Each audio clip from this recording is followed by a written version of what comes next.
Hi friends, இன்னைக்கு editorial என்ன பார்க்க போறோம்னா டைம் ஃபார் ஆக்ஷன். ஸோ நடவடிக்கை எடுக்க வேண்டியதற்கான நேரம் அப்படின்னு அர்த்தங்க. On the climate conference huddle in Baku. So பக்குன்ற இடத்துல கிளைமேட் கான்ஃபரன்ஸ் நடக்குதுங்க. ஹடில் அப்படின்னா கூட்டம்னு அர்த்தங்க. Next week will be that time of the year when countries get into a huddle for the annual 2-week climate conference in Azerbaijan's capital Baku. So Azerbaijan உடைய capital பக்கு. So இங்க பாருங்க, ஒரு பெரிய land Maaza இருந்தா இன்ன்ன்ற preposition வரும். ஓகேவாங்க. இன் இந்தியா, இன் சென்னை, இன் அசர்பைஜான் அப்படின்னு சொல்லி இன் வரும்.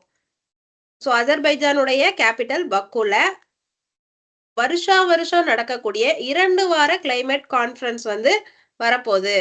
Will be the time of the year. So இந்த நேரத்துல அடுத்த வருஷம் அப்படின்னு சொல்றது will be that time of the year அப்படின்னு சொல்றாங்க.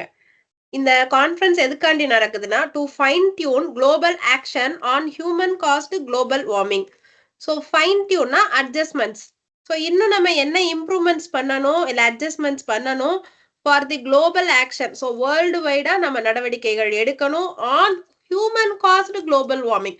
ஸோ இந்த உலகம் வெப்பமயம் ஆதல் வந்து யாருனால? நம்மள மாதிரி ஹியூமன்ஸ்னால. So to have any chance at keeping global temperatures from exceeding 1.5 degrees Celsius of pre-industrial levels. So 1.5 degrees Celsius விட கடந்து போறதை விட, அதாவது 1.5 டிகிரி செல்சியஸ்க்கு கம்மியா வைக்கிற மாதிரி ஏதாச்சும் சான்ஸ் இருக்கா? Multiple scientific assessments have said that greenhouse gas emission must peak before 2025. So நிறைய சயின்டிபிக் தியரிஸ் அண்ட் கண்டுபிடிப்புகள் என்ன சொல்லியிருக்காங்க அப்படின்னா, கிரீன் ஹவுஸ் கேஸ் எமிஷன் வந்து 2025க்கு முன்னாடியே பயங்கர இன்க்ரீஸ் ஆயிடும். மஸ்ட் பீக் அப்படின்னா கண்டிப்பா அது இன்க்ரீஸ் ஆயிடும். At the latest and decline 43% by 2030. So இப்போ வரைக்கும் என்ன சொல்றாங்க, 2025க்குள்ள பயங்கர பீக் ஆயிடும், அதுக்கப்புறம் 2030க்குள்ள 43% குறைஞ்சிரும் அப்படின்னு சொல்லியிருக்காங்க. However, summing up all the collective commitments by countries to reduce their greenhouse gas emission would lead to only a 2.6 degree decrease in global greenhouse emission by 2030 compared to 2019 levels. So இப்போ வந்து பாருங்க, எப்பயுமே இத்தனை percentage increase ஆயிரும், இத்தனை percentage degrees ஆயிரும் அப்படின்னு ஏதாவது சொன்னாங்கன்னா அப்போ ஒரு ரெஃபரன்ஸ் லெவல்னு இருக்கணும் இல்லையா? இத்தனை percentage of what? Percentage of 2019 level. 19 லெவலை காட்டிலும் இப்போ வந்து குறைஞ்சிரும். பட் நம்மளோட ரிசர்ச் அண்ட் தியரிஸ் தான் வந்து என்ன சொல்லுது, 43% டிக்ளைன் ஆயிடும்னு சொல்லுது. பட் நம்ம எல்லா கண்ட்ரீஸ்டையும் நீங்க என்ன ஸ்டெப்ஸ் எடுத்திருக்கீங்க அப்படின்னா நம்ம கேட்டு கிரீன் ஹவுஸ் கேஸ் எமிஷனை கண்ட்ரோல் பண்ண எல்லாரோட ஸ்டெப்ஸையும் கம்பைன் பண்ணி அதுல எவ்வளோ எமிஷன் குறையும்னு கால்குலேட் பண்ணா ஜஸ்ட் 2.6% தாங்க குறையுது. ஓகேவாங்க. So, save for 2020, the year of COVID-19 pandemic, global emission have only increased every year with 53 billion metric tons emitted in 2023. So அதாவது 2023ல 2020ல இருந்து சேர்த்து இந்த எமிஷன் வந்து இருந்திருக்கு. எவ்வளோ இருந்திருக்குன்னா 53 பில்லியன் மெட்ரிக் டன்ஸ் வந்து 2023ல மட்டும் எமிட் ஆயிருக்கு.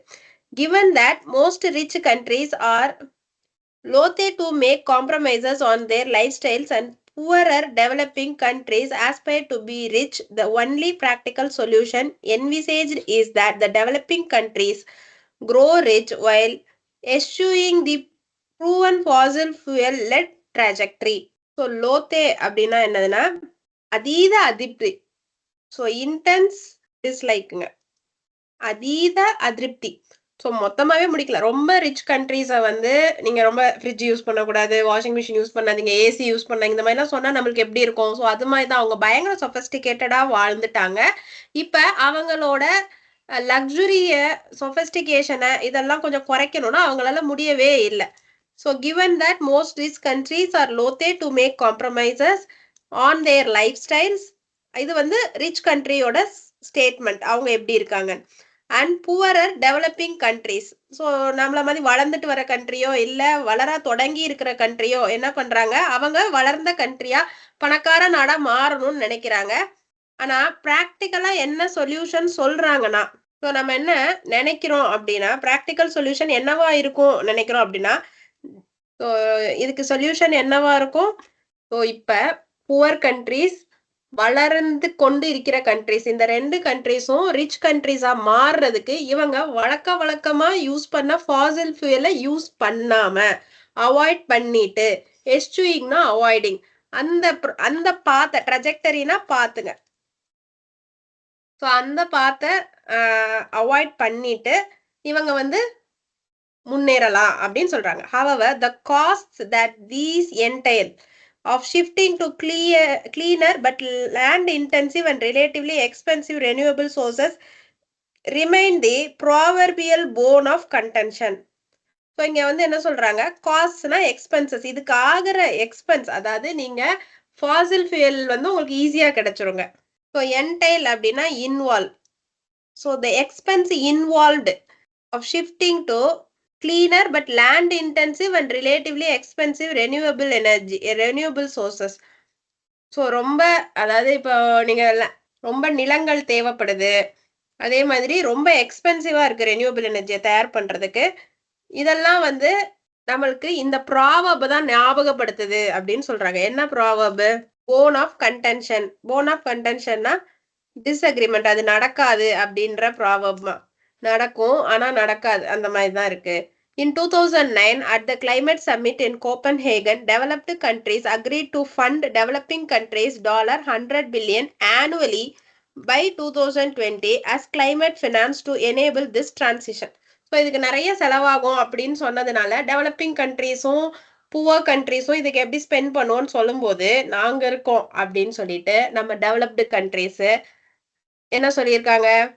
நாங்க வருஷம் வருஷம் $100 பில்லியன் வந்து உங்களுக்கு தரோம் 2020 வரை 20ல அப்படி ஒரு இது சொல்லியிருக்காங்க. 20ல இருந்து நம்ம தர ஆரம்பிச்சிடுறோம் அப்படின்னு சொல்லியிருக்காங்க. Though it is the United Nations that is supposed to ratify if these finance goals have been met, a lack of clarity on the definition of climate finance and delays in the financial crediting system have led to considerable angst among developing countries that these goals have been far from met. So இந்த அக்ரிமெண்ட்டை ஓகேவாங்க, இந்த agreement சரி இப்படி போட்டுக்கலாம் அப்படின்னு சொல்லிட்டு கடைசியா யார் எல்லாருமே கரெக்டா தான் சொல்லியிருக்காங்க அப்படின்னு சொல்லி யாரு சைன் பண்ணணும்? யூஎஸ் சைன் பண்ணணும். ஸோ யூஎஸ் வந்து இந்த கோல் அதாவது நம்ம வந்து ரெனியூவபிள் எனர்ஜியை வேர்ல்டு ஃபுல்லா யூஸ் பண்றதுக்கு யூஎஸ் வந்து சைன் பண்ணியிருந்தா நம்ம பண்ணியிருக்கலாம். ஆனா அவர் என்ன சொல்லிட்டாரு? இந்த அக்ரிமெண்ட்ல நிறைய கிளாரிட்டி இல்லை.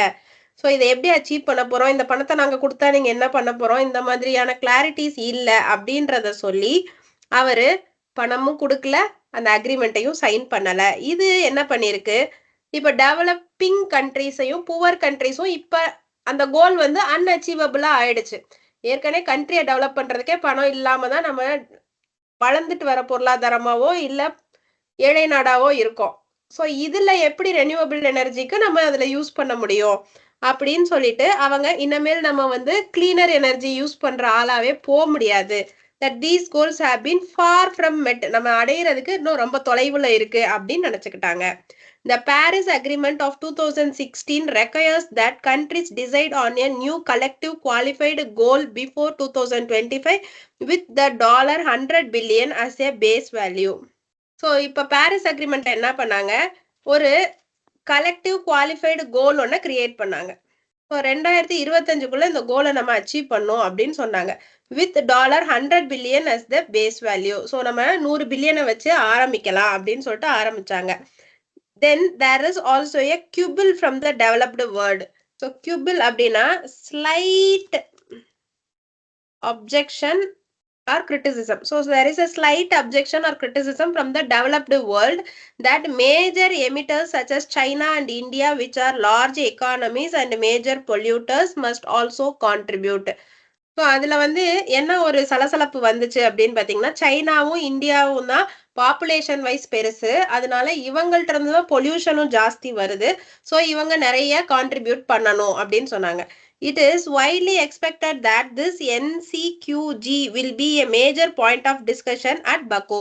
So இந்த NGQG பத்தி தான் இந்த பக்குல வரப்போற மீட்டிங்ல நிறைய டிஸ்கஸ் பண்ணுவாங்கன்னு எதிர்பார்க்கப்படுது.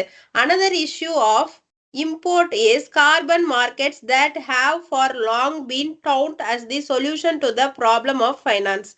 ஸோ இப்போ புதுசா யூரோப்பியன் யூனியன்லாம் ஸ்டீல் ப்ரொடக்ஷன் ஸ்டீல் இம்போர்ட்ஸ்ல வந்து கார்பன் டேக்ஸ் போடுறாங்க.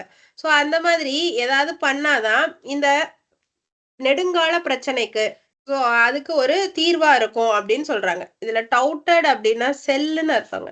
Rich countries or companies finance counterparts in the developing world for renewable energy generation and carbon offsetting measures and gain tradable credits.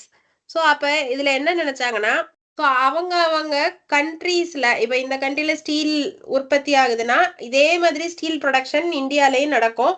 அது ஒரு அமெரிக்கன் கம்பெனி கூட இங்க production காண்டி வச்சிருக்கலாம். So அந்த மாதிரி கம்பெனிஸ்ல இவங்க இன்வெஸ்ட் பண்றதுனால ரெனியூவபிள் எனர்ஜிக்கு மாத்த முடியும். ஸோ மாற்றும் போது நம்ம கார்பன் வெளிவரதை தடுக்க முடியும். Carbon offsetting, so delaying of carbon இல்ல கார்பனை குறைக்க முடியும்.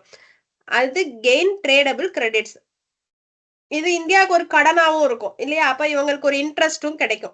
ஸோ இந்த மாதிரி எல்லாம் நம்ம பண்ணலாம் அப்படின்னு சொன்னாங்க. However, specifying the rules on how this is accounted for is a vexing problem. So இதை எப்படி கணக்கு எடுத்துக்கிறது அப்படின்றது வந்து ரொம்ப ஒரு தலைவலியான பிரச்சனை. ஸோ வெக்ஸிங் ப்ராப்ளம், நான் ரொம்ப வெக்ஸ் ஆயிட்டேன் அப்படின்னு சொல்றோம்ல. ஸோ ரொம்ப அன்னாயிங் இல்ல frustrating problem. The hallmark of the climate negotiations is that there are arenas of gladiatorial legalese where the stated goal of reducing emission seems to stretch further beyond reach. So ரொம்ப deep rules இல்ல loss இருக்கு. So அந்த rules and loss படி எல்லாத்தையும் நம்ம follow பண்ணணும் அப்படிலாம் பார்த்தோம்னா நம்ம இன்னும் அந்த குளோபல் எமிஷனை குறைக்கிறதுன்ற டார்கெட்டை ரீச் பண்றதுக்கு இன்னும் நிறைய நேரம் இருக்கு, நிறைய நாள் இருக்கு அப்படின்னு சொல்றாங்க. It is time that concrete action takes centre stage. So ரொம்ப இப்போ நம்மளுக்கு தேவை வேண்டியது ஒரு ஸ்டபர்னான ரொம்ப ஒரு சாலிடான ஒரு ஆக்ஷன் நம்மளுக்கு இப்போ வேணும். அதுதான் இன்னைக்கு நம்மளுக்கு டாக் ஆஃப் த டேயா இருக்கு அப்படின்னு சொல்லி இந்த எடிட்டோரியலை முடிச்சிருக்காங்க. இதுல முடிஞ்ச அளவுக்கு மீனிங்ஸ் கொடுத்துருக்கேன். ஸோ நீங்க இதுல அடுத்த சென்டென்ஸ் ஸ்ட்ரக்சரிங்க மட்டும் பாருங்க. ஃபர்ஸ்ட் வந்து என்ன சொல்லியிருக்காங்க, அடுத்த வாரம் இந்த மாதிரி ஒரு கான்ஃபரன்ஸ் நடக்க போகுது அப்படின்னு ஒரு சின்ன இன்ட்ரோ. ஃபர்ஸ்ட் ஒரு இன்ட்ரோ கொடுக்கணும். அதுக்கப்புறம் எதுக்காண்டி அந்த meeting, so purpose of the meeting என்ன, ஸோ 1.5 டிகிரி செல்சியஸ்க்கு மேல போகும்போது அதை விட கம்மியா வந்தா நல்லா இருக்கும் அப்படின்னு சொல்றது. அதுக்கப்புறம் நம்மளோட பாஸ்ட் ரிசர்ச், அந்த ரிசர்ச்ல இருந்து வந்த ஃபைண்டிங்ஸ் இதெல்லாம் பத்தி நம்ம சொல்றோம். அதுக்கப்புறம் ப்ராப்ளம்குள்ள வரும். ஸோ நம்ம இந்த 2.6 தான் வந்திருக்குன்னா அதுக்கு என்ன ரீசன் அப்படின்னு சொல்லி சொல்றோம். ஸோ எல்லாருமே இந்த மாதிரி அட்ஜஸ்ட் பண்ண மாட்டாங்க. அதே மாதிரி புவரர் அண்ட் டெவலப்பிங் கண்ட்ரிஸ் ரிச்சரா இது பண்ணணும்னு சொல்றாங்க. அதுக்கப்புறம் சஜஷன்ஸ் என்ன, நீங்க ரெனியூவபிள் எனர்ஜியை யூஸ் பண்ணியே இது பண்ண பாருங்க அப்படின்னு. ஸோ பார்க்கணும்னா நம்மளுக்கு ஃபைனான்ஸ் கிடைக்கணும். ஸோ அடுத்தது இதோட எஃபெக்ட்.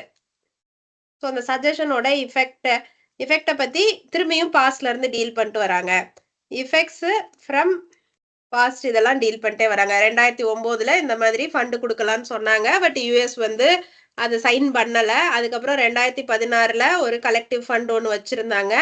ஸோ அதுல என்ன கான்ட்ரவர்சி வந்துச்சு அப்படின்னா பெரிய பாப்புலேஷன் இருக்கிற கண்ட்ரிஸ் நிறைய இது பண்ணணும் அப்படின்னு சொல்லி வந்தாங்க. அடுத்து இன்னொரு issue carbon markets issue.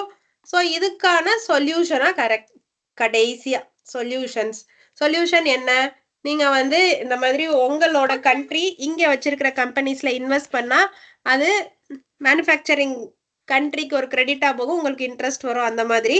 But அக்கௌண்டிங்ல இதுல ப்ராப்ளம் இருக்கு. அதுக்கப்புறம் ஒரு ஜெனரல் கன்க்ளூஷன், சஜஷனோட ஒரு கன்க்ளூஷன். ஸோ இப்போ நம்மளுக்கு தேவைப்படுறதெல்லாம் ஒரு ஸ்ட்ராங் ஆக்ஷன் தான். இது வந்து நிறைய இந்த ரூல்ஸ்லாம் நம்ம ஃபாலோ பண்ணி அச்சீவ் பண்றது கஷ்டமா இருக்கும். ஆனா ஏதாவது ஒரு ஆக்ஷன் எடுங்க அப்படின்னு ஒரு சஜஷன். ஸோ ஃபர்ஸ்ட் ஒரு சின்ன இன்ட்ரோ, ரீசனுக்கு பிஹைண்ட்ல இருக்கிற ஸ்டோரி, அதுல இஷ்யூ, அந்த இஷ்யூ எப்படி ஓவர்டேக் பண்றோம், அடுத்து சொல்யூஷன், அதுக்கப்புறம் எண்டு. ஓகேவாங்க? ஸோ இதுல கிராமர்ல ஏதாச்சும் உங்களுக்கு எல்லாமே மோஸ்ட்லி பாஸ்ட் அண்ட் பாஸ்ட் பர்ஃபெக்ட்ல தான் sorry mostly present and present பர்ஃபெக்ட்ல தான் சொல்லியிருக்காங்க. ஸோ இதுல ஏதாவது டவுட் இருந்தா நீங்க ஒண்ணு மெயில் பண்ணலாம். இல்லாட்டினா நம்ம வாட்ஸ்அப்புக்கு கூட மெசேஜ் பண்ணாங்க. 9080155858. Thank you friends.